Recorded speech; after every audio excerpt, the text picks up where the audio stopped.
the earth. Lift the earth. As we journey through our lives in this big, small world, we shall walk side by side through water, on air, over earth, and through fire, through fire, through fire. We will speak to each other in many languages, invoke orishas, share espiritu and God tongue, teach our children to love. Hey everyone, Spin Pixie here, and I'm your Monday's hostess for Planet Pathlings. This week we're going to be taking a look at the elements and their attributes in regards to spiritual and magical sense, and helping you, hopefully helping you, formulate a connection with the elements if you don't already have one in the beginning stages of your path. Originally I had wanted to do this video outside, as it would make sense to do so from, nature. Unfortunately, we were having a bit of a freak windstorm, and though it's beautiful and I'm hoping it brings rain, it's not really conducive to filming outside. My element is earth. I'm really happy to be doing this element, as I feel it's the one with which I'm most attuned. So I do have a few notes here, and I'll go ahead and get to them in just a bit here. But before I begin this video, I sat and I thought about what the element of earth is. What do I think about when I think of the earth? What I think about when I think of the earth is all of the elements. The earth is the only element to possess the other three elements, well actually the other four elements within it. It is the only element in which you will find water, fire, air, and spirit. Think about what that means. How big, how small, how expansive the earth is. For such a small planet, it yields so much power. From the tiniest drop of water to the most destructive tsunami. From the tiniest spark to volcanoes. From a cool summer breeze to a tornado. The earth encompasses all of the elements at their smallest and largest point. And from the earth herself, the tiniest seed and the most jarring of earthquakes. The earth has the ability to be very tiny and unassuming, to being very large and menacing. The earth is the inhabitants of it. The animals, the insects, the bugs, the people, the plant life, the trees. From the sea to the sky, it all resides within the earth. So then I thought, well, how would one best attune and connect to the earth? And honestly, in my experience, there's been no greater way to attune and connect to the earth than to be within it. To be somewhere within nature where you are completely, where your senses are completely encompassed by the earth. Whether this is a park where your feet can be in the grass and your nose can smell the scents of the season, your eyes can see, the leaves change in the autumn, you can feel the rain or the wind or the sun on your skin. It's being immersed in that element. It's lying flat on the floor and feeling the spirit of the earth coming up through you. Knowing that the earth moves in its own time, which is in some ways and in some ways not dissimilar from your own. The most empowering thing for me that I've ever done is just to lay in a field or lay in the grass and listen. Give your senses over to what the earth has to teach you and feel it. Feel the earth move, feel the earth breathe, and relax within the earth. The earth is the only element, in my opinion, that possesses its own alchemy. We watch a seed transform from the tiniest of beings to the most massive of creatures in an oak tree. Bees pollinate the trees to create the fruit that we eat.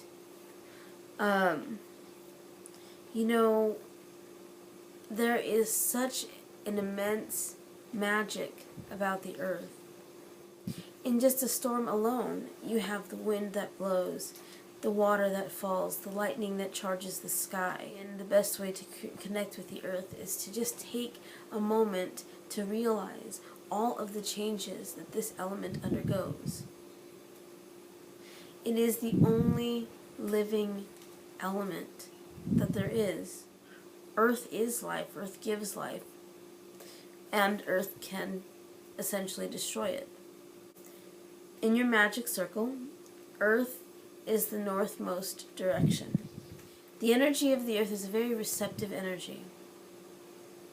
So when we ground after a ritual or a spell, we're giving that harnessed energy back to the earth. If we're angry, we're giving it back to the earth to transform, because earth is a purification element. It will take that energy that you give to it and transform it and make it become something pure and radiant once more. When we put a seed into the earth, what it gives back to us is a crop or a tree or a plant. The earth is a very fertile and abundant planet. So, in your circle, when you call upon the element of earth, be mindful that the earth is living, breathing, moving, changing, shape-shifting. The characteristics of the earth are very nurturing and nourishing. They're very abundant, rich, fertile, stable. The characteristics of earth are often what you find in the soil of the earth. It's flexible, it's malleable, it's able to produce life. The color of the earth is green, and in spells you often use green candles for the plants and the basic plant life, and the spells that you're going to most likely do with these candles are for prosperity, wealth. You can also use them for healing, abundance, for new life, for stability, and for grounding. You can also use brown for grounding as well, which is another earth color. Now, the places that I most think about when I think of earth are things like caverns and caves, the mountains, volcanoes, any part of earth that has a sort of heart within the earth. The type of rituals one can do with earth energy consists of burying things within the earth or planting things within the earth. For example, if you have completed a spell, then the final way that you would do this is to bury it deep within the earth. If you would like to see your money grow or a love grow, you might want to plant a seed, and as that grows, so does your prosperity or your love. You can do sand art. You can make pictures in sand art, or like for example, when it was snowing outside, and I don't know if I have a picture of it. At least I don't have one here. But when it was snowing outside, I drew a picture in the snow of my dog. And I asked that the snow bless her with health and happiness because it was her first time seeing the snow. So I didn't want her to get sick because I was having her out there all the time. So I used that snow to make magic. The possibilities for earth magic are endless and are not limited to what I've listed here. An earth spell can simply be going into the earth and using that earth's energy to pick you up when you're feeling down or sluggish or in a rut. You know, as simple as communing with a tree and feeling that strength and asking that tree to take your weakness and give you strength. Exchange of energies with the earth is always, for me anyway, a very easy thing to do because we are earthly beings and we are receptors of energy just as we are exporters of energy. So when I'm standing within the earth, I feel that energy going back and forth. Energy between myself and the earth is a constant flow. It's a constant back and forth. When I think of herbs and earth, I think about the most earthy smelling plants, such as patchouli or sage. I think about the different types of woods like Palo Santo or sandalwood, plants like ivy or vines, you know, things of that nature that are very earthy, low to the ground mosses that are found on trees, things of that nature. I think of, you know, those kinds of things when I think of herbal magic and earth. In regards to stones or crystals, I often think of emerald for sure as an earth stone because it's very earthy colored. I also think of like green agate and bloodstone. I don't know why bloodstone, but for me it just has an earthy feel to it. And malachite, but malachite mostly for the color. For me, my favorite time of the earth is that change between summer and fall. When the leaves on the trees are changing, when the autumn crops are coming in, when the dirt is cool and rained upon, and you know, you start getting the new scents in the air. Pumpkins come into season. I love this time of year. I love Samhain and Mabon. Those are my two favorite holidays. Mabon because, especially living out here in the country now, we get to harvest the things that we grow. And Mabon is the final harvest of the year, so I actually get to celebrate that, which is so amazing. And the earth, with its copious nature, we often find things in our garden that we, you know, that we didn't expect that would take root and grow. So I mean, even some of the weeds that you guys might grow in your yards, those are usable in your magic. Things like lamb's quarters and chickweed, those are perfectly safe to eat. It's even when you're planting your garden and you think, oh great, there's weeds, those weeds might be useful to you. So it's something that you're going to want to check out. Another thing that I think about when I think of the earth are drums. Anything that has a low kind of roaring beat. So like Native American drums, or the hooves of animals that pound on the earth's surface, like horses or dogs or wolves, because to me it just kind of reminds me of the heartbeat of the earth. It just kind of, the way the rhythmic movements you know, hit my ears, it just reminds me of the fact that the earth is a living being. So those are the things that I often think about when I think about earth as well. Let's go ahead and delve a little more into magic by talking about some of the things that you can use within your circle to represent the earth. I've brought a few things with me to show you what you can use to represent the earth in your circle. Rocks, that you find while foraging or just by, being outside. Rocks are a wonderful representation of the earth. Tree branches, such as this, make for excellent wands, or if you're doing a snow or earth-based magic, tree wands are perfect for writing in the earth. But my favorite to use is terracotta clay. Terracotta clay is perfect for me because when I'm working with it, when I'm rolling the ball out, and when I'm rolling out my pentacle, which by the way is a symbol of the earth, when I do that, I'm thinking about the earth and the soil and planting things.